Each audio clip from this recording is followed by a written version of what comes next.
Hello everyone, welcome to the introduction of our project in winter semester 2021, IntegrationBot in Rocket League. In these sessions, we will introduce what is Rocket League and the tool RLBot, then go through the logic behind our IntegrationBot, and end up with a video demonstration. So let's start it. Rocket League is an action computer game that combines the characteristic of classic football and stock car. The goal is to score more goals than the opposing team in 5 minutes of play, and the game is played in a cage that surrounds the entire playing field to prevent the ball from being played out of the field. The game is typically played in 3 vs 3, but also allows the player to choose a different number of contestants in the match. Rocket League has a lot of open source bots and firmware that enable users to create bots of their own. Our team aimed at having enough freedom to implement the choice we wanted for our bot without the necessity of low-level coding.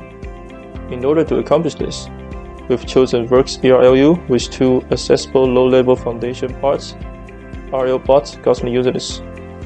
RLBot Gosling Utility. Works ERLU is a high-level framework built by Works EX using Gosling Utility. It lets us code a bot with complex actions without needing too much low-level coding. At the same time, the framework is documented and is possible to modify afterwards. RLBot is a tool to provide the tools that are needed to create and launch custom bots in Rocket League. It supports in different languages such as Python, Java, Scratch, C++. In our project, we use Python to build on code.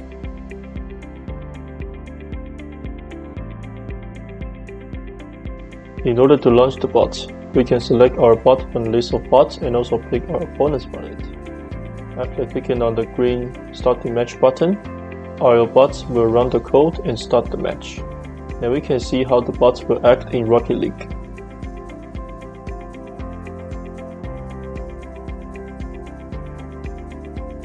As described in the introduction, the task of this group project is the development of a Rocket League bot that can play in a 2-against-1 match. Additionally, to allow the focus of our resources on the heuristics of the game, we decided upon using the Works ERLU framework for the implementation of our functions. At the beginning of each game or after a goal has been scored, there will be a kickoff. For that purpose, we perform a kickoff routine which allows our bot to go as quickly to the ball as possible. Afterwards, we get to the decision tree, which will be executed throughout the whole game. First, we evaluate who is closer to the ball, our opponent or us. If we are, we also take into consideration if we are closer to the ball than our teammate. If we are also that, we see if there is a goal-scoring shot.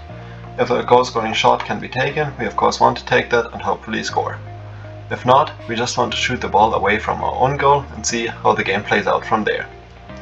If our teammate is closer to the ball, however, we see where the ball is located. If it is in our half of the pitch, then we will go ahead and rush forward with our bot.